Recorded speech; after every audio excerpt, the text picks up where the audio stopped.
Hola, ingeniera. ¿Qué tal? Bien, ¿cómo andas ¿Están vos? todos? Bien, todo bien. Ya van llegando. ¿Cómo anda Lamparita? Bien, muy bien. Me alegra. Ahí va. Fenómeno. ¿Estarán despiertos? ¿Se habrán despertado con el café? Ya van volviendo. ¿Mm? Sí, como que no. 20 minutos. Claro, fue un rato largo. Ya deberían estar todos despiertos para este último ratito de Muy la bien. semana. Acá estamos. A ver, voy a compartir pantalla. Te voy a sacar el coanfitrión a vos y la voy a poner a Irma para que no te molestemos por ahí con los sonidos. Bueno, sí, no hay problema.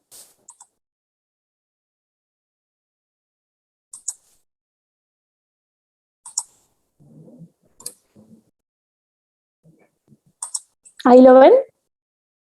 Sí, Clary. Yo lo veo. Sí, se ve. Sí, se ve, profe, sí. Bueno, cualquier cosa, cualquier consulta me avisan porque por ahí no se puede ver bien el chat mientras estoy presentando.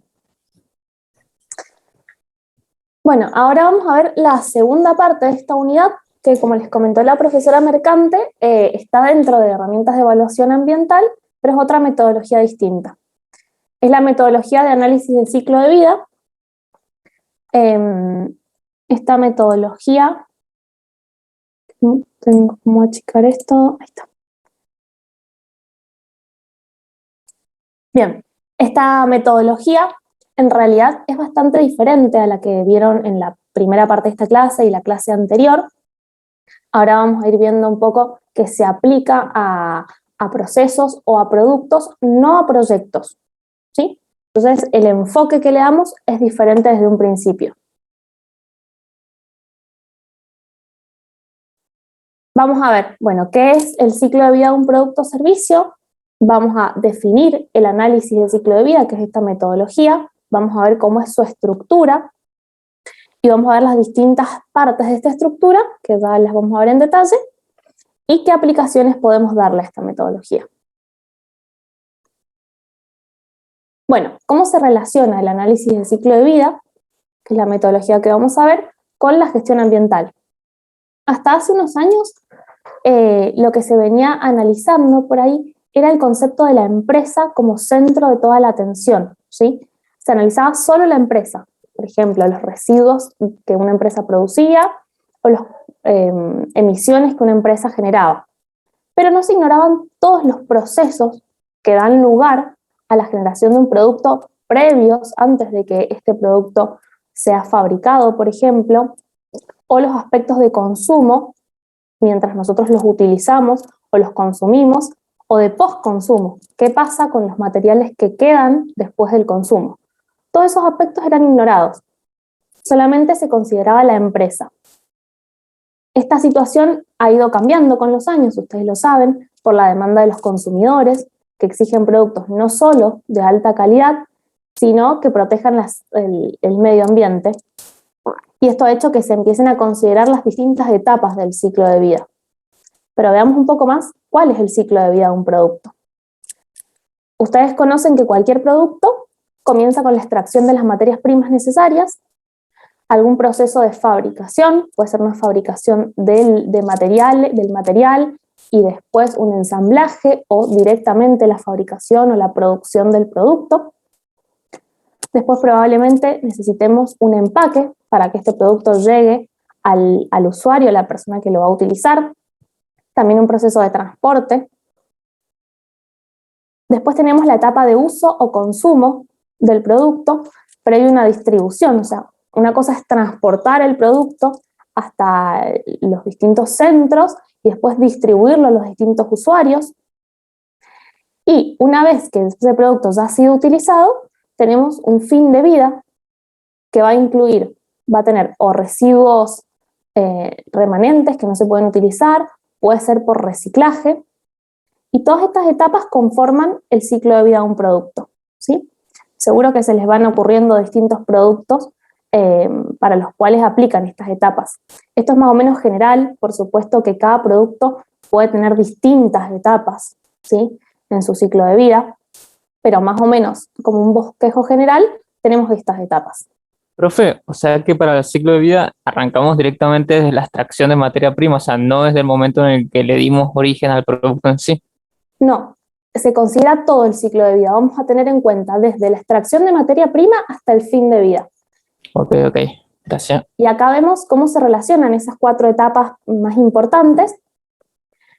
Fíjense que partimos desde esta materia prima y llegamos a estos residuos de reciclaje, y fíjense que tenemos una flecha amarilla arriba que une de vuelta desde el fin de vida a la materia prima o a la producción del producto. Tenemos un ciclo cerrado acá representado. Eso también es bastante relativo a los últimos años, donde lo que se trata es que no tengamos un ciclo lineal y que los residuos al fin de vida de un producto los enterremos, no sirvan para nada, sino que los volvamos a introducir en ese ciclo y tengamos un ciclo circular. Esto se llama economía circular, no vamos a entrar en detalle, pero sí me interesaba que lo charláramos, porque el análisis de ciclo de vida se puede aplicar considerando un ciclo lineal, como el que les mencionaba, de extraer, utilizar, consumir y tirar, o un ciclo más circular donde vuelva a ingresar. Hay que tener ciertos cuidados, lo vamos a ver, para incluir de vuelta estos materiales en el ciclo económico, en el ciclo productivo, pero se puede utilizar un análisis de ciclo de vida para este tipo de ciclos. Bueno, entonces, ¿qué vamos a analizar? Una pregunta, Sí. ¿no siempre se puede tener un ciclo circular? O sea, una economía circular. Bueno, actualmente hay un análisis de ahora del 2021, creo que es de principio de año, a nivel mundial, solo el 9% de la economía es circular. Nos falta un montón para recorrer.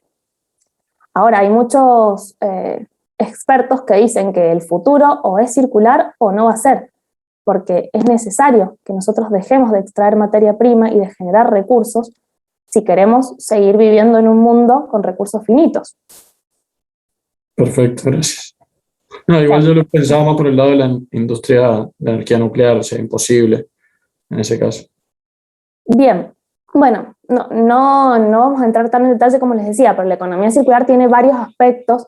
Por supuesto que hay por ahí residuos que no se pueden utilizar, siempre va a haber una parte que salga y no pueda ser utilizado, pero la idea es que la mayor parte, ¿sí?, de los recursos los volvamos a utilizar para evitar extraer nuevos. Y por ejemplo, pensemos en los plásticos, que los plásticos pueden ser reciclados y volver a ser utilizados sin necesidad de extraer nuevos recursos. Pensémoslo por ahí en productos más de consumo general. Bueno, entonces, ¿qué vamos a analizar de este ciclo de vida? Vamos a utilizar esta metodología que se llama el análisis del ciclo de vida. ¿Cómo se la define? Es un proceso objetivo, ya vamos a ver un poco por qué es objetivo, que lo que hace es evaluar las cargas ambientales, los impactos asociados a, como les decía recién, un producto, un proceso o una actividad. Se puede hacer de una organización completa, pero fíjense que se refiere a algo que ya está funcionando, ¿sí? La idea es poderlos cuantificar a esos impactos a través de los usos de materiales y de energía y de las emisiones, los vertidos, y cuantificar esos impactos. Entonces tomamos datos ya existentes. O sea que esto no es predictivo como el anterior, profe. Exacto, claro.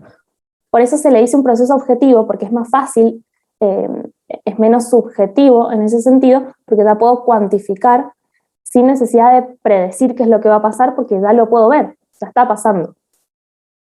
Bien. Bueno, entonces, ¿cuál es la idea? A través de estos consumos y emisiones y vertidos que tenemos, determinamos las consecuencias que se tienen en el medio ambiente para poder llevar a cabo estrategias. Obviamente, esta cuantificación y este cálculo que vamos a hacer es para mejorar algo, para tomar acciones de alguna forma. Ya vamos a ver los distintos usos que tenemos. Pero vamos con un caso un poquito más conocido. Estos son jabones de ropa, todos los conocen, hay un montón de marcas, un montón de modelos, ¿sí? A nivel mundial, pongámonos en el lugar de fabricantes de estos productos, ¿sí? Nosotros tenemos una empresa que fabrica jabones para lavarropas. A nivel mundial, las tendencias que estas empresas y estas fábricas tenían eran la compra verde. No sé si saben lo que es la compra verde, pero es básicamente que los insumos y los materiales que se compran impacten poco en el ambiente. Entonces, si yo tengo que elegir entre dos químicos, dos materiales, voy a elegir el que menos impacta. Si yo tengo que elegir entre dos medios de transporte, voy a elegir el que menos impacta. Entonces, estas empresas tomaban muchas acciones de ese tipo, de compra, de que los insumos y los servicios que utilizaban fueran los menos impactantes. Y lo otro que normalmente hacían es la prevención de la generación de residuos en el proceso. Trataban de reducir los residuos que generaban para producir estos jabones. Ahora, nosotros podemos saber si estas medidas son eficientes, convienen, o por ahí los recursos que estamos destinando a estas medidas podríamos destinarlos a otra cosa. Bueno, para eso usamos un análisis de ciclo de vida. En 2002, que es un antecedente, bueno, bastante temprano en el análisis de ciclo de vida, porque la norma que lo rige es de 2006, bueno, hay una versión anterior también, pero ha tomado más fuerza en los últimos años. La empresa Procter & Gamble se anticipó y realizó un análisis de los productos más importantes de su compañía. Ellos se centraron en el consumo de energía. No es el único impacto que podemos considerar. Ellos se centraron en este, ya después vamos a ver cuáles son los otros tipos de impacto que podríamos analizar mediante el ACV, que es el análisis de ciclo de vida, para cortarlo un poco. Y analicemos un poco la gráfica que tuvieron. Fíjense que acá tenemos, no sé si ahí ven el puntero, acá tenemos distintos productos, ¿sí? En celeste tenemos los jabones de lavarropa, acá laundry, ¿sí? ¿Lo ven todos? Sí, Vamos a centrar en ese, bien. Perfecto. Y acá tenemos en el otro eje las distintas etapas o aspectos que se consideraron del ciclo de vida. Los materiales, la fabricación que hace la empresa, Procter & Gamble, el packaging, los embalajes, el uso en el hogar, los transportes externos, los transportes internos y la disposición de residuos al final de la vida útil. Y después en el eje vertical tenemos la energía consumida. De todas estas categorías, ¿en dónde estarían las que habíamos analizado en un principio? La de los residuos, ¿sí? Y la otra era, a ver si me acuerdo, la de compra verde. La de compra verde sería acá, la primera. Bien, materiales. Y la de residuos se refería a residuos en la fabricación, o sea que serían los residuos acá, en la segunda. No son estos residuos, ¿sí? Residuos en el proceso. Pero fíjense dónde tenemos mayor impacto nosotros. En el uso en el hogar. Acá tenemos la barra más alta. Entonces estaban destinando recursos a las primeras dos, siendo que el uso en el hogar es donde más impactos tenemos si consideramos todo el ciclo de vida. Si no solo miramos lo que pasa dentro de la empresa, si miramos todo lo que pasa antes y después. Hoy en día, la mayoría de los detergentes de lavado de ropa se fabrican aptos para su utilización en programas de lavado con agua fría. Eso quiere decir que ahora podemos utilizar agua fría, que antes no se podía, para estos jabones de ropa, y eso ha reducido un montón el impacto durante el uso. Entonces por ahí hay medidas que no las vemos si miramos solo lo que pasa dentro de la empresa. Bueno, este es uno de los usos del análisis de ciclo de vida. Pero vamos a ver un poco en detalle cómo hacemos para obtener una gráfica como la que vimos recién. Cómo hacemos para cuantificar ese impacto o algún otro impacto de otra categoría. Bueno, yo les comenté que hay algunas normas a nivel internacional, las normas ISO, la 14040 y la 14044, que la última revisión es del 2006. Esas normas nos dicen cómo hacer un análisis de ciclo de vida. Y esto les va a venir bastante bien a ustedes para los que le toque hacer proyectos de este tema, porque está estandarizado. Entonces, generalmente se hace casi siempre igual, bastante estructurado el análisis del ciclo de vida, y les va a ser más fácil por ahí que otras metodologías, otras herramientas de gestión ambiental. ¿Cuál es el proceso básico de cualquier análisis de ciclo de vida? Primero tenemos que definir el objetivo y el alcance. ¿Para qué y qué es lo que vamos a hacer con nuestro análisis? Después tenemos que hacer un análisis del inventario. Hay que construir un inventario y lo vamos a analizar. Luego se hace la evaluación del impacto que producen todas estas entradas y salidas que vamos a determinar en el inventario.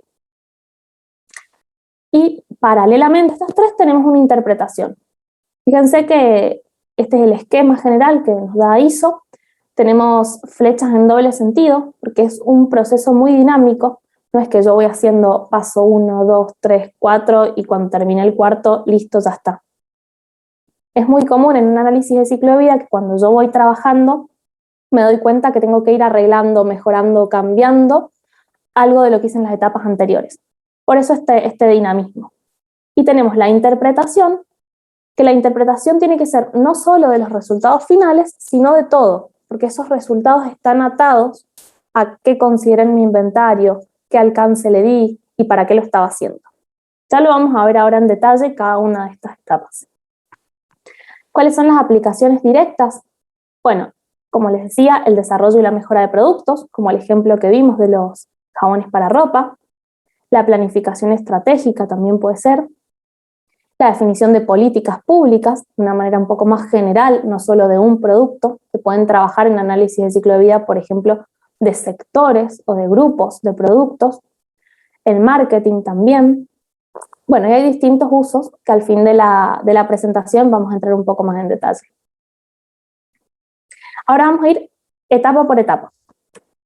Cualquier duda me avisan, ¿sí? ¿Qué se hacen los objetivos en el objetivo de alcance? Primero hay que definir el objetivo del estudio. ¿Qué es lo que quiero estudiar? ¿Sí? ¿Cuál es el producto implicado y cuál es la audiencia a la que se dirige? No es lo mismo hacer un estudio para la toma de decisiones interna, por ejemplo, que vimos del ejemplo de Procter & Gamble, que si yo hago un estudio para hacer publicidad o para informarle a la comunidad los impactos que tiene mi producto, ¿sí? La audiencia, el producto y el objetivo dependen mucho de cómo voy a hacer todos los pasos que siguen. También hay que establecer el alcance o la magnitud del estudio, ¿sí? Y tengo que darle límites a ese sistema. Yo puedo estudiar un solo producto de la compañía, un montón de productos, puedo estudiar todas las etapas del ciclo de vida que vimos, puedo estudiar solo algunas, ya vamos a ir viendo. También tengo que elegir una unidad funcional, ya vamos a ver qué es, y tengo que definir qué datos necesito y cómo voy a revisar esos datos, siempre pensando en esto de que es un proceso estandarizado y un proceso lo más objetivo posible. Entonces va a haber una revisión para que los resultados que nosotros obtengamos sean objetivos. También hay que determinar la calidad de los datos, porque para llegar a esa barra que nosotros veíamos voy a necesitar un montón de datos y tengo que determinar, según lo que yo necesito, qué tipo de datos voy a tener que recabar, para que después los resultados puedan ser interpretados correctamente, ¿sí? Si es algo, por ejemplo, una parte del proceso que no es muy importante, tal vez puedo usar datos secundarios, pero si es una parte del proceso que es muy importante, que yo ya me di cuenta que impacta mucho, o que es un material, por ejemplo, fundamental para el producto, bueno, ahí voy a tener que dedicar mucho tiempo y esfuerzo en tener buenos datos. Vamos un poco más en detalle. El objetivo, ya dijimos, ¿para qué se realiza? Puede ser comparar dos productos, puede ser dentro de un sistema identificar los procesos más contaminantes, como el que vimos, puede ser para evaluar un sistema en general, a quién está dirigido, si es para uso interno de la empresa, si es para externos, y qué aplicación se pretende, para qué lo voy a usar. Después la unidad funcional, que yo les comentaba. Bueno, la unidad funcional es muy importante en el análisis del ciclo de vida. por ahí hay que destinar mucho tiempo, muchos recursos en definirla bien, porque todos los resultados dependen de esa unidad funcional. Es la unidad a la cual van referidas todas las entradas y salidas del sistema, ¿sí? Todos los inputs y los outputs, materiales, energía, y de los outputs residuos, emisiones a la atmósfera, todo lo vamos a referir a una unidad. ¿Para qué? Para poder comparar productos en base a esa unidad funcional. Veamos algunos ejemplos. Si yo voy a hacer un análisis de ciclo de vida de focos, ¿sí? Entonces voy a comparar las entradas y las salidas para fabricar un foco tipo LED y un foco incandescente y de un foco bajo consumo, por ejemplo. Acá tenemos los tres, ¿sí? Yo voy a comparar uno a uno, a ver los que más se dan maña con los temas de electricidad. ¿Son iguales? ¿Funcionan al mismo tiempo? ¿Duran al mismo tiempo? No, no duran al mismo tiempo. Claro, entonces no voy a comparar uno a uno. Tengo que elegir una unidad funcional del tipo funcional. Por ejemplo, voy a buscar cuántos focos de cada tipo son necesarios para iluminar 10.000 horas, con determinada intensidad lumínica. ¿Sí? Tal vez el foco LED con 3 focos me alcanza, del foco incandescente necesito, no sé, 20, por decir un número, el otro necesito 15. Entonces voy a comparar 3 contra 20 contra 15, porque los 3 tienen la misma función, iluminan durante determinado tiempo con determinada calidad. Veamos otro ejemplo, por ahí un poco más fácil de entender. Si yo quiero comparar el envase de cerveza, envases de cerveza, estoy eligiendo, soy fabricante de cerveza y quiero elegir un envase para mi producto. Voy a comparar las latas de aluminio con una botella retornable. Pero la botella no tiene la misma capacidad que la lata, entonces no comparo una botella con una lata. Tengo que ver cuántas latas necesito para una botella. Y todas las entradas y salidas las voy a referir, en el caso de las latas, a las 2 latas o 3 latas, y en el caso de la botella puede ser a una tal vez. Entonces esto es fundamental porque me permite comparar, tengan en mente eso. Hay O sea, veces ¿a qué que se es muy refiere difícil. con la entrada y salida? O sea, todas las entradas y salidas. Bien, por ejemplo, para fabricar una lata yo necesito, a ver, no sé, por inventarme algo. Aluminio, Sí, sí. Sí, aluminio. Necesito energía eléctrica. 100 gramos de aluminio, no sé, por decirte un número, ¿sí? Pero esos 100 gramos de aluminio me van a permitir llevar 250 centímetros cúbicos de cerveza nada más. Sí. Entonces En necesitaría cambio, 200, por ejemplo. Si es que claro, fueran 2 latitas. y vamos a consumir de energía 100 kilowatts, por decirte una cosa. En cambio, en la botella yo voy a necesitar 1 kilo de vidrio y de energía 50 kilowatts. Estoy tirando números por decirlo, ¿sí? Bien, Pero bien. si lo que Sí, yo sí. quiero es llevar cerveza, no voy a comparar las entradas que ya determiné para una botella de cerveza con una lata, con las entradas de una lata, porque no llevo la misma cantidad. Las de la lata las voy a tener que multiplicar por la necesidad, la cantidad de latas que necesito para llevar 1 litro de cerveza, por ejemplo. Bien, bien. Ahora lo vamos a ver con un ejemplo, no se dan problema. Bueno, y ¿Profe? ahí, sí, Lo que veo que hizo ahí en los dos ejemplos, entonces fue básicamente como imponer el estado final al cual quiero llegar yo y a partir de allí recién hago esa como comparación, se podría decir. ¿Puede ser? claro, en la unidad funcional, yo no sé si diría estado final, pero tiene que ver con la función, con para qué quiero el producto. Entonces sí me condiciona de alguna forma todo lo otro del sistema, el resto del sistema. ¿Cuál es la Bien. función del producto o de lo que yo quiero analizar? Esa es la que me va a condicionar todo. Por ejemplo, acá hay otros ejemplos que damos. La pintura. Si 2 tipos de pintura no tienen el mismo poder de cubrimiento, yo voy a tener que encontrar una relación y tal vez voy a comparar, si uno cubre al 100% y el otro tengo que poner 2 veces 2 capas para cubrir lo mismo, voy a tener que tener eso en cuenta, porque si no, cuando lo comparamos y comparamos uno a uno, va a salir perdiendo, por ejemplo, el más eficiente. ¿Sí? Bien, sí. Perfecto. Ya vamos a ver algún ejemplo igual completo y se van a dar cuenta. Bueno, después el alcance, que es lo que yo les decía, los límites del sistema. No sé si alcanzan a ver, pero acá tenemos otro ejemplo, no sé si se lee bien. Acá tenemos otro ejemplo de un ciclo de vida, ¿sí? Lineal, acá está representado con las distintas etapas que ya habíamos visto. Yo puedo analizarlo todo desde la extracción de materia prima hasta el fin de vida, o puedo tomar partes. Si yo tomo todo, se llama de la cuna a la tumba, o sea, desde el inicio hasta la finalización. Ahora le dicen de la cuna a la cuna, considerando esta economía circular que charlábamos recién. Pero es básicamente lo mismo, es todo, considerar todo. ¿Qué pasa?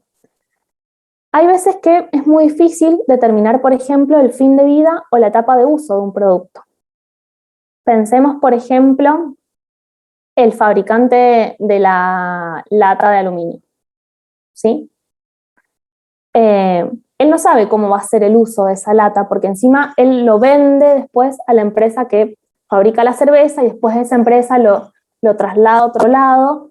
Y el tema de los residuos, por ejemplo, el fin de vida de ese aluminio es muy difícil de determinar para el fabricante de la lata. Y esto pasa con muchos productos que son intermedios, ¿sí? Los productos de construcción, por ejemplo. También es muy difícil el tema de la cuantificación en el uso para los productos energéticos, ¿sí? El que fabrica un celular o una computadora no sabe cómo la vamos a usar en general, nosotros los usuarios, entonces le es muy difícil saber los impactos que va a tener esa computadora mientras sea utilizada. Entonces muchas veces no se toma el ciclo completo, sino que se va acortando de acuerdo al objetivo del análisis, ¿sí? Si es posible, si me sirven los resultados, acortándolo, muchas veces se hace eso. Y acá nacen los otros alcances que tenemos acá. Si yo puedo considerar sacar solamente la etapa de uso y de fin de vida, tengo un alcance de la cuna a la puerta un poco extendido. Si yo hago mi análisis y considero que cuando los productos que yo fabrico salen de la fábrica, ahí se acaba mi estudio, se llama de la cuna a la puerta de la fábrica. Ese es bastante conocido, bastante utilizado. Entonces analizo lo que pasa atrás, analizo mi proceso y cuando sale el producto, ahí termina. Y después tenemos uno que es más acotado, que es de la puerta a la puerta, y es solo lo que pasa en la empresa. Solo la producción y el empaque. Estos son los distintos alcances. Clarisa, porque a medida que se extiende el análisis, la objetividad de los datos se va perdiendo. O es más difícil obtener datos objetivos. Hay veces que es muy difícil obtener los datos y por ahí no es necesario. Además, que los datos pueden ser más subjetivos, los de estas últimas etapas, son muy difíciles de recabar y por ahí se necesitan muchos recursos, ¿sí? Tendría que hacer un estudio de todos los usuarios de las computadoras, por decirlo así. Y tal vez para lo que yo necesito de los resultados no tiene sentido. Perfecto, gracias. Bien. Bueno, también hablamos de la calidad de los datos. Eso es muy importante especificarlo.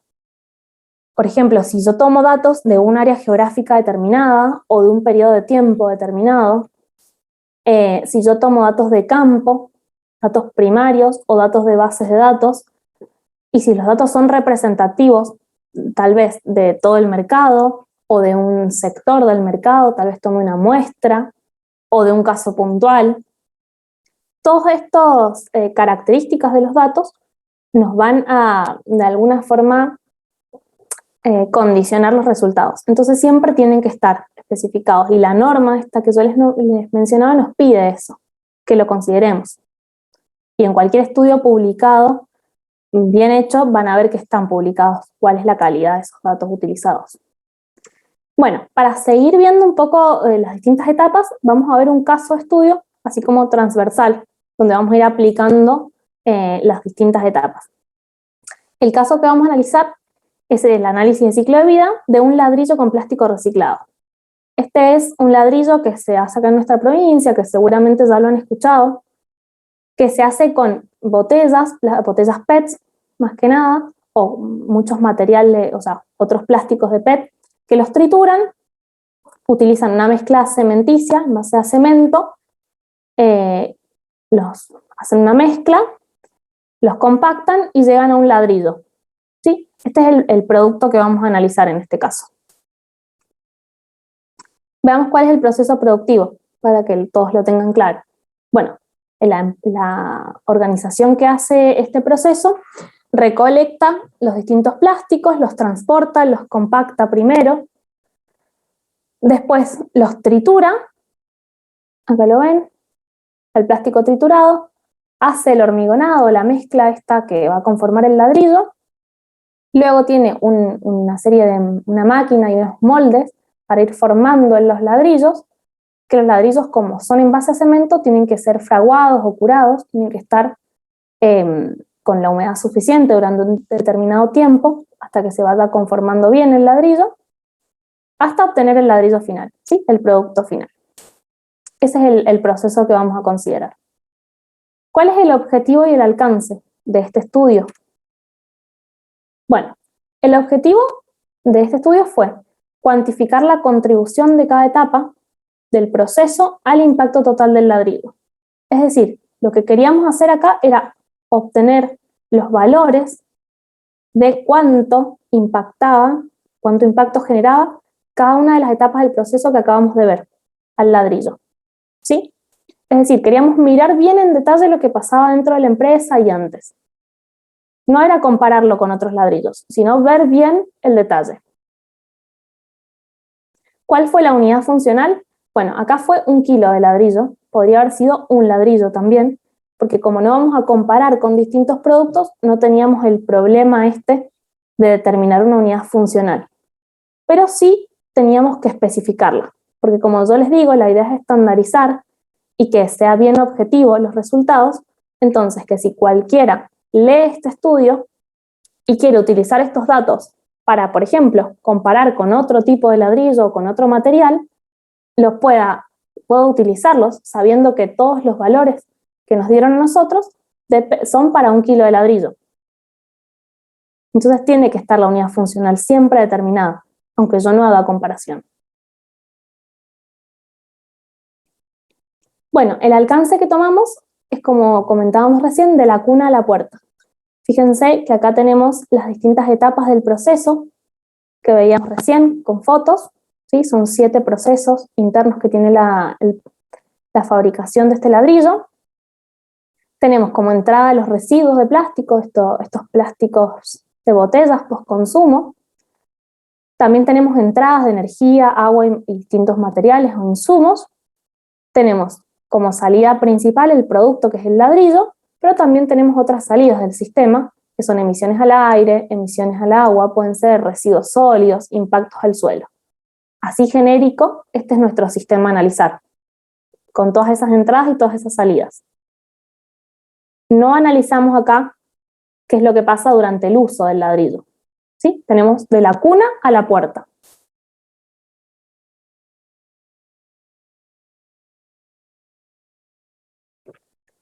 Bueno, vamos con la siguiente etapa. Ya definimos el objetivo y el alcance, ahora vamos a hablar del inventario de ciclo de vida. Bueno, el inventario es una lista cuantificada, fíjense la palabra, cuantificada, donde van a estar todos los flujos entrantes y salientes del sistema. Estos que acabamos de ver, estas flechas que acabamos de ver en el diagrama, son los flujos de entradas y salidas. Entonces, los vamos a cuantificar en una lista a todos los flujos de todo el ciclo de vida.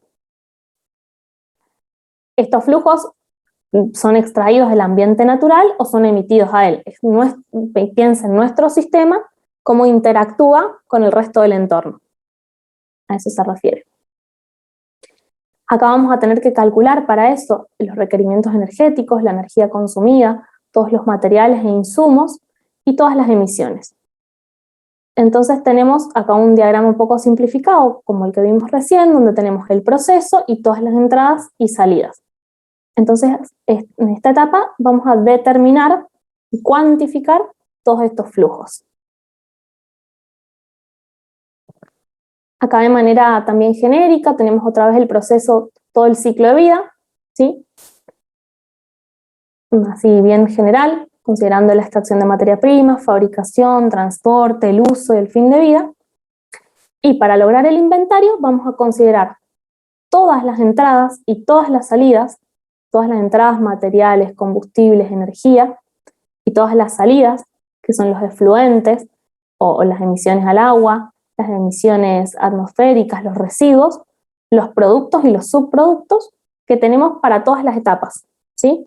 Entonces, si yo tomo extracción de materia prima, tengo que tener entradas y salidas. Para fabricación, todas las entradas y todas las salidas. Para transporte, todas las entradas y todas las salidas, ¿sí? Y así sucesivamente. Ahí voy a lograr una lista de todas las entradas y todas las salidas del proceso. ¿Cómo obtengo estos datos? Porque una vez que tengo la lista tengo que cuantificarlos. ¿Cómo voy a obtener, por ejemplo, el combustible consumido para el transporte? Bueno, pueden ser de datos primarios o datos de campo, a través de entrevistas, a través de mediciones directas, podemos ir y medir, como hablábamos al principio, muchos de estos procesos están funcionando, entonces es más fácil obtener las medidas directas en el lugar. Pueden ser documentos publicados, hay veces que algunas organizaciones o algunos productos tienen información ya publicada respecto a cuánto consumen. Muchas veces las empresas hacen los reportes de sostenibilidad, donde indican toda la información de emisiones, consumos energéticos, y hay veces que es fácil acceder a estos datos, otras que no tanto. También puede ser de datos de otros estudios, como yo les decía, por ahí se pueden utilizar estudios existentes para tomar datos similares, representativos, que nos sirvan para el estudio que estamos realizando. Y si no, la tercera opción es de bases comerciales, que es un dato secundario también. Las bases de datos comerciales básicamente son planillas muy grandes donde hay información para muchos productos de muchas entradas, muchas salidas. Son comerciales porque se venden, para acceder a ellas en general hay que pagar un canon. Las más conocidas son casi todas hay de Holanda, de Suiza, de Estados Unidos, como las que tenemos acá. En general son bastante por ahí caras para acceder. Nosotros acá en Argentina podemos llegar a acceder a Ecoinvent por ser un país en vías de desarrollo. No es tan fácil de leer igual, pero bueno, se puede acceder, y si no, habría que pagar para acceder a esos datos. Eso imagínense que lleva muchos recursos para mantenerlo, actualizarlo e ir creciendo. Bueno, la opción recomendada, por supuesto, son los datos de campo. Siempre van a ser los más fiables, porque son los más representativos del proceso que yo quiero analizar. Siempre va a ser lo mejor, ir y medir los datos o preguntar para el producto que yo quiero analizar. Y con las bases de datos comerciales hay que tener mucho cuidado, porque en general, por lo menos la matriz eléctrica, no están los datos de Argentina. O sea, imagínense que son bases de datos mundiales, entonces están los datos a nivel mundial calculados, o bien con datos de algunos de los países que la generan. Por ejemplo, la base de datos de Ecoinvent tiene muchos datos de Suiza, también tiene muchos datos de Europa en general y a nivel mundial, pero no tiene datos específicos de Argentina. Entonces hay que adecuarlos. Principalmente la matriz eléctrica es una de las adecuaciones más importantes que hay que hacer, porque imagínense que no es lo mismo las emisiones si yo considero una matriz eléctrica como la nuestra, que es un 60% basada en energía térmica, que una matriz como la que tiene Francia, por ejemplo, que es mucho nuclear, o como la que tiene Brasil, que es mucho hidroeléctrico, ¿sí? Entonces los impactos van a depender de esa matriz. Imagínense que casi cualquier proceso tiene una fuerte componente de energía eléctrica. Entonces todos los resultados se ven afectados por eso. Por eso es bastante importante, cuando utilizamos datos de bases de datos comerciales, tener en cuenta que hay que adecuarlo, aunque sea la matriz eléctrica, y lo más posible, o sea, siempre es mejor revisar lo más que se pueda esos datos. ¿Cuál es la conclusión? Este proceso de recopilar datos dentro de una ACV es lo que más recursos consume, porque se requieren muchos datos. Imagínense estas tablas para todos los procesos de todas las entradas y todas las salidas. Es muy complicado obtener todos los datos. Es la etapa que más recursos consume y es la etapa más crítica, porque por supuesto los resultados que yo voy a obtener después van a depender totalmente de que sean buenos los datos que yo tomé. Si yo no tomo datos buenos, no me esfuerzo en buscar los datos representativos y el resultado no va a ser representativo del problema que yo tenía. Así que esto es fundamental siempre. ¿Cuáles son los resultados del inventario? Bueno, esto ya lo venimos hablando bastante.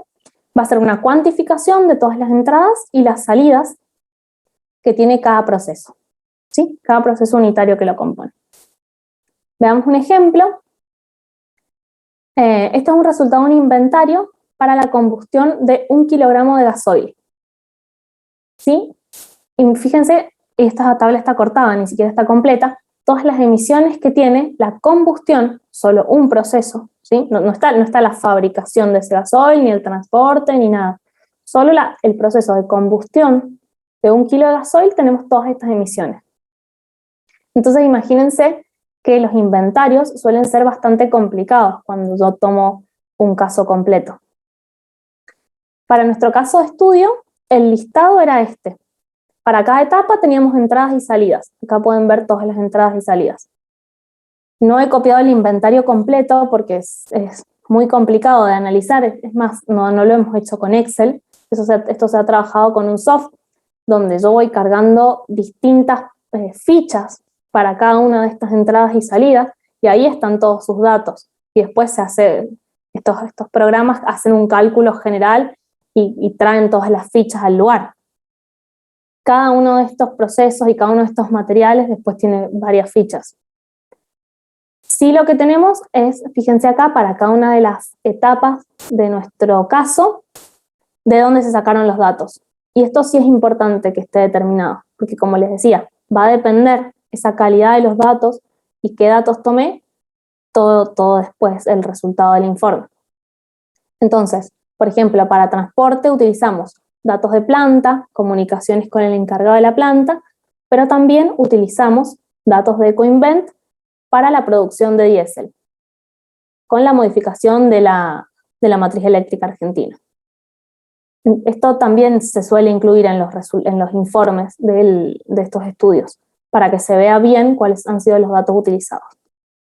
Bueno, y con esto ya terminamos la parte de inventario, ¿sí? Tenemos el proceso de inventario. Después tenemos la evaluación de impactos, que es la última etapa de esas 4 que teníamos de la norma.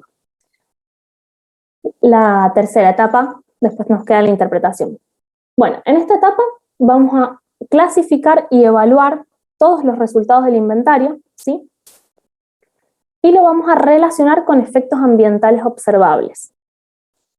A nosotros no nos alcanza solo con decir se consumió tanta energía, se consumió tanto, por ejemplo, para el caso del ladrillo, tanto cemento, tantos áridos, tanto plástico y tanto combustible.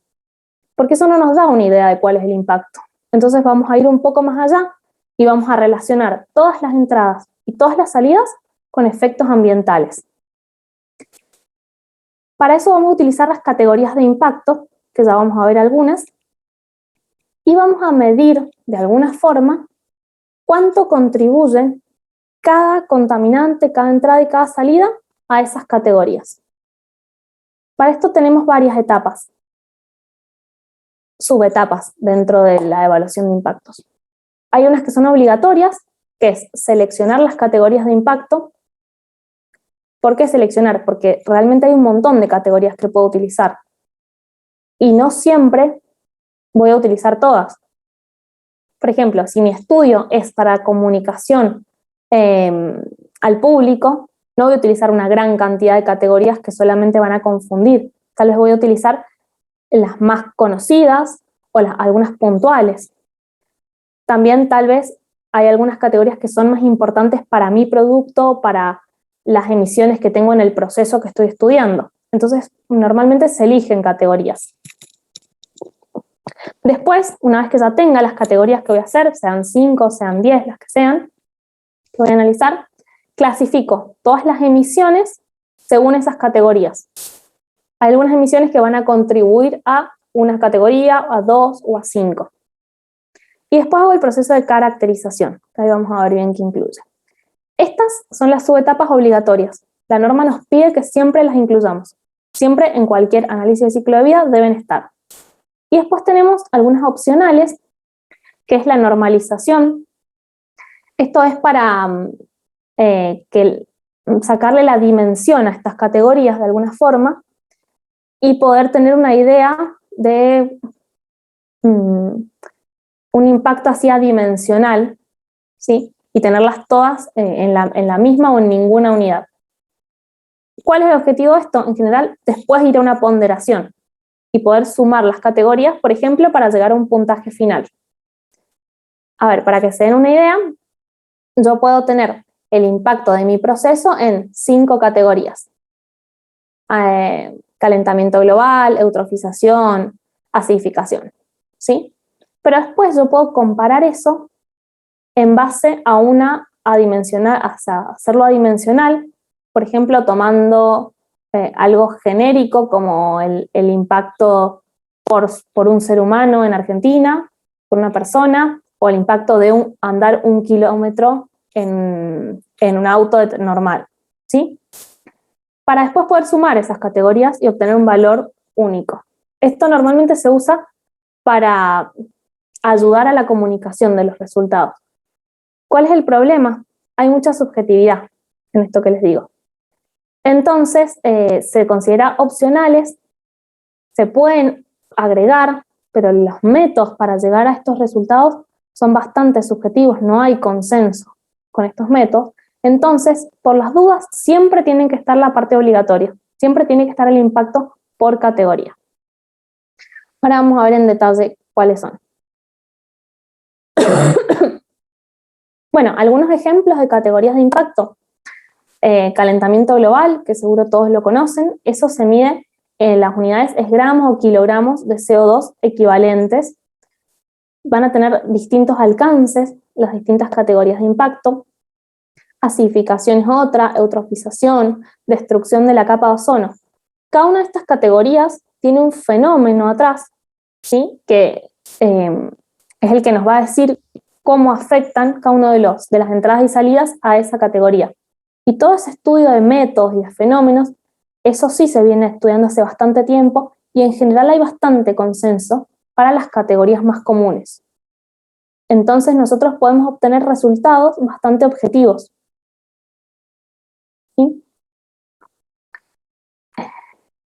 Bueno, entonces ahora vamos a clasificar las emisiones por categoría de impacto. Tenemos acá las categorías de impacto que habíamos visto, así un ejemplo de algunas, no vamos a entrar en detalle. El listado de todas las emisiones al aire y vamos a ir uniendo, como les decía, cada emisión con cada categoría a la cual contribuye.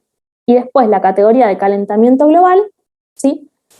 Va a estar, el número que yo obtenga para esa categoría va a estar conformado por las distintas flechas que salen a él. Pero no es 1 a 1, ¿sí? ¿Por qué?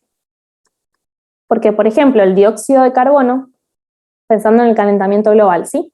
El dióxido de carbono no tiene el mismo poder para generar calentamiento global que otras sustancias como el metano. Por eso es la etapa de caracterización. Ahí lo que vamos a hacer es utilizar factores de caracterización que nos digan cuánto cada sustancia produce o aporta a cada efecto.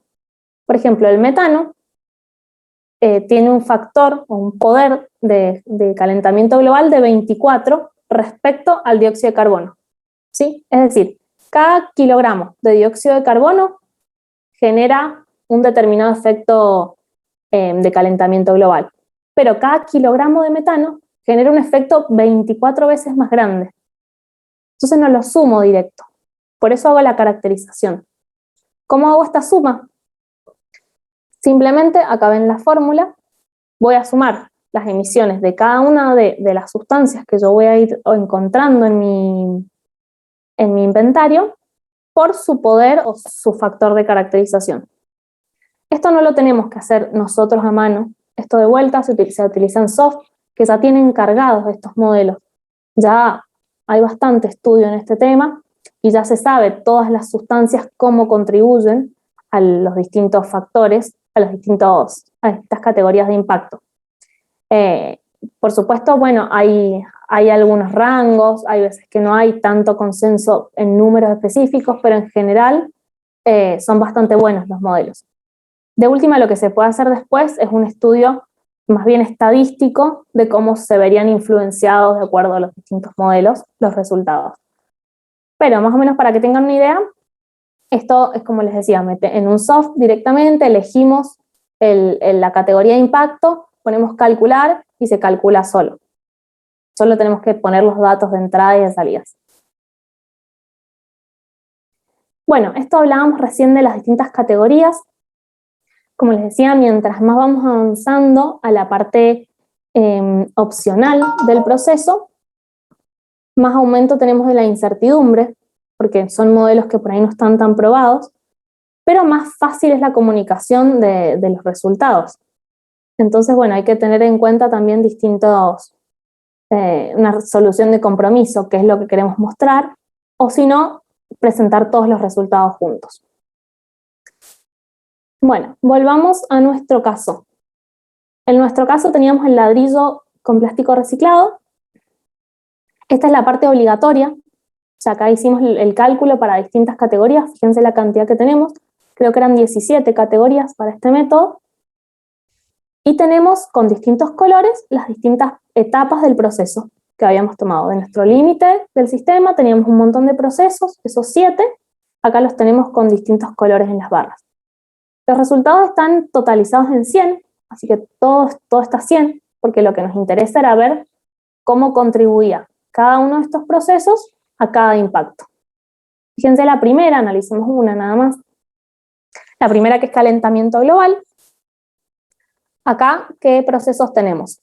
Bueno, en rojo tenemos el hormigonado, que era la mezcla de todos los componentes para formar el hormigón. En gris tenemos el proceso de trituración. Acá tenemos varios grises, pero es el proceso de trituración.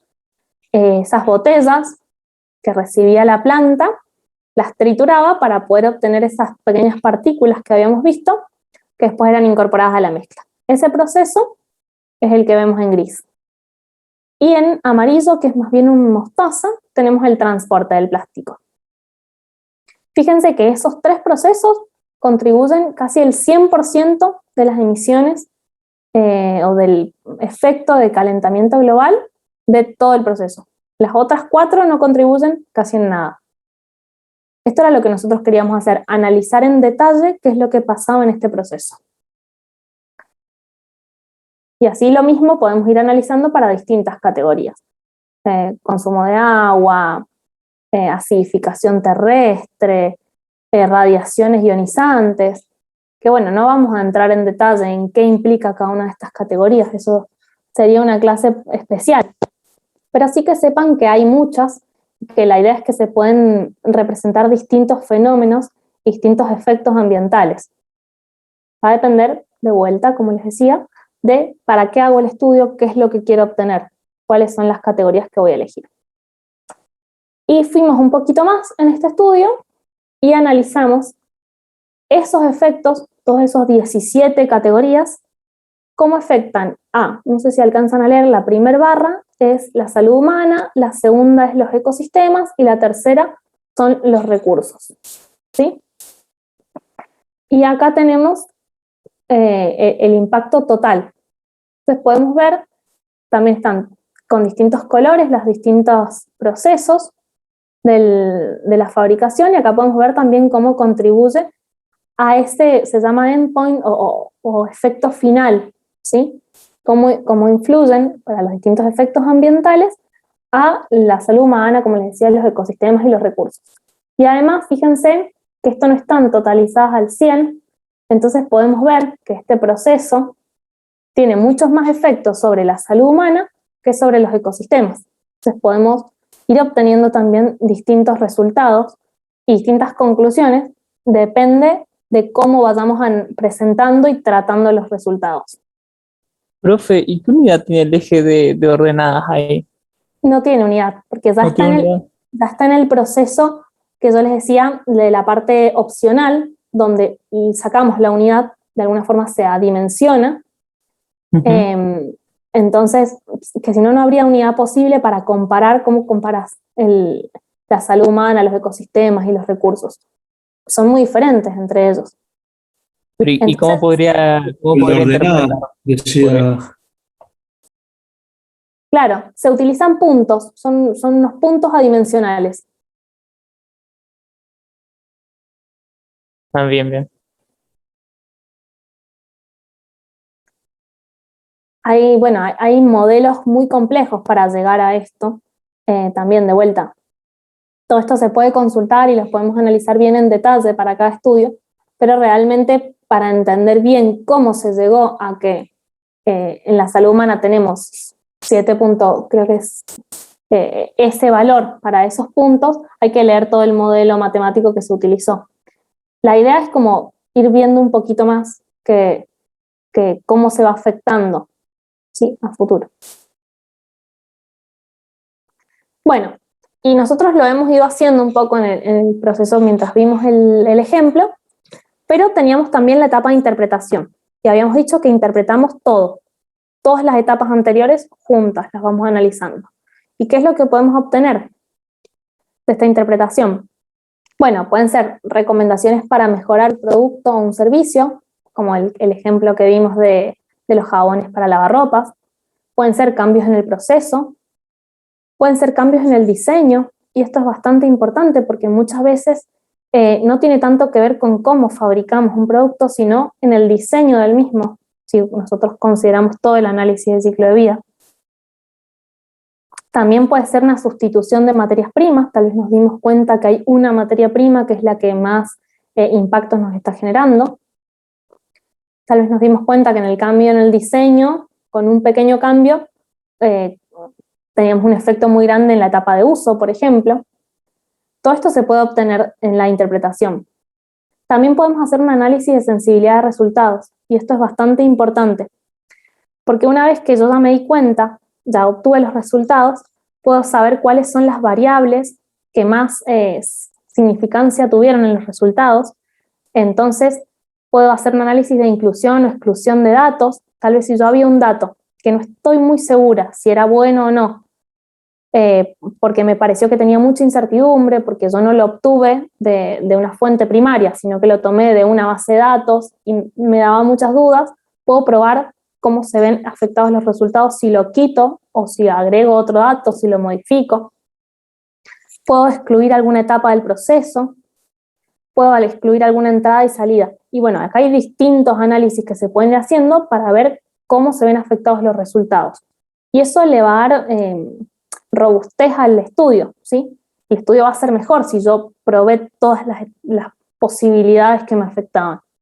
Es bastante importante hacer bien el análisis de sensibilidad. ¿Qué pasa con nuestro caso de estudio? Bueno, podíamos concluir, no sé si se acuerdan de la figura que vimos con todos los impactos, vamos a volver, así la tenemos cerquita, que no solo para calentamiento global, sino para todas las categorías que se consideraron, esos 3 procesos eran los que contribuían casi en un 100% en todas, ¿sí? Teníamos la trituración del plástico en gris, el hormigonado en rojo y el transporte del plástico. Entonces, lo que se hizo fue proponer medidas para esos 3 procesos. Para el proceso de trituración, se hizo un análisis no solo del resultado sabiendo que impactaba mucho, sino de por qué impactaba mucho. Entonces se vio también el inventario de ese proceso. Y se vio que tenía un gran consumo eléctrico, que por eso estaba impactando mucho. ¿Qué alternativa se planteó? Bueno, el reemplazo de la energía eléctrica de red por alguna energía renovable. Ahí se bajaría mucho el impacto, se podría cuantificar esto también, se puede hacer un análisis de cuánto se verían afectadas las distintas categorías, por ejemplo. Para el proceso de hormigonado también lo mismo, se vieron los resultados y se analizó el inventario y se determinó que el impacto ahí era por las materias primas, porque tenemos que para el hormigonado en ese proceso se introducía el cemento, los áridos, pero el cemento prácticamente era lo más impactante, lo que más impactos tiene, porque tiene muchos procesos también para llegar, tiene transporte también. ¿Qué pasa con este proceso? Bueno, reemplazar una materia prima no es tan fácil en este caso, porque se modifican las características del producto. Entonces era un poco más difícil proponer mejoras. Y el último proceso era el transporte del residuo. También se determinó que la mayor parte del impacto se daba por el consumo de combustible. ¿Y por qué se daba esto? Porque el vehículo que se utilizaba no tenía compactación. Seguro que han visto que muchos de los vehículos para transporte de residuos tienen compactación para disminuir el volumen, si no estamos transportando aire, ¿sí? Entonces ingresan los residuos, se compactan y tenemos más posibilidad de transporte. Y esto con las botellas y los plásticos es muy importante, porque son en general residuos muy livianos. Entonces se llena el camión y en kilos, en toneladas, estamos transportando muy poco. Entonces podría haber sido una mejora incluir o utilizar un vehículo con compactación para que sea más eficiente todo el proceso de logística, o un rediseño del sistema de recolección, o la ubicación de la planta de reciclaje más cerca de los generadores del residuo, o la utilización de por ahí estaciones de transferencia para que los residuos lleguen, sean compactados tal vez ahí y después se trasladen. Bueno, hay varias alternativas. El tema era reducir el consumo de combustible durante el transporte. Estos fueron los resultados y las conclusiones que se dieron de la etapa de interpretación para ese caso de estudio. Bueno, ahora vamos a ver algunas aplicaciones más generales del análisis de ciclo de vida. A nivel colectivo, a nivel social, nos pueden servir para reglamentos y normativas relacionados con los sistemas de gestión ambiental y de prevención. Para eso hay que realizar estudios bien más generales, no de un caso, sino tal vez de todo el mercado, como yo les decía. Esto por ahí acá en Argentina no hay tantos antecedentes, pero en Europa, por ejemplo, sí, hay muchas normas de ecoetiquetado que se han basado las distintas ecoetiquetado, las distintas cosas que las incluyen agencias de gobierno. Son agencias de gobierno que reglamentan cosas como el ecoetiquetado. Sí, pero las normas de ecoetiquetado basan sus criterios muchas veces en análisis de ciclo de vida. Eso es lo que quería decir, claro. También pueden ayudar para el desarrollo de legislación y de políticas públicas de la misma forma, porque nosotros obtenemos datos que son objetivos, están cuantificados y nos pueden permitir determinar distintos procesos de legislación o distintas políticas más generales. También pueden proporcionar al público información sobre las características de los productos, bueno, parecido a lo que les comentaba en ecoetiquetado, o identificar necesidades de investigación y establecer las prioridades de actuación. ¿Dónde tengo que investigar más? Bueno, primero hago una CV para ver realmente dónde están los impactos, que muchas veces si no, no los podríamos determinar. También para establecer criterios de diferenciación y de valoración de productos en programas de ecoetiquetado, bueno, esto ya lo dijimos recién. Estos son algunos de los usos a nivel colectivo, a nivel sociedad. Para eso hay que hacer estudios, como les digo, también más grandes, más amplios, a nivel más colectivo. Pero también el análisis de ciclo de vida se puede utilizar a nivel privado, como el ejemplo que vimos recién, tal vez para un caso. Pueden ser resultados para utilizar a nivel interno o a nivel externo. A nivel interno puede ser la planificación de estrategias medioambientales, como el caso de aplicación que vimos, o para nivel externo mejorar el marketing y la imagen del producto, para seleccionar distintas alternativas, para desarrollar programas de investigación, buscar a dónde voy a enfocar mis recursos. También puede ser como una herramienta de decisión para el diseño de nuevos productos o para comparar productos equivalentes, para comparar distintas opciones dentro de un proceso.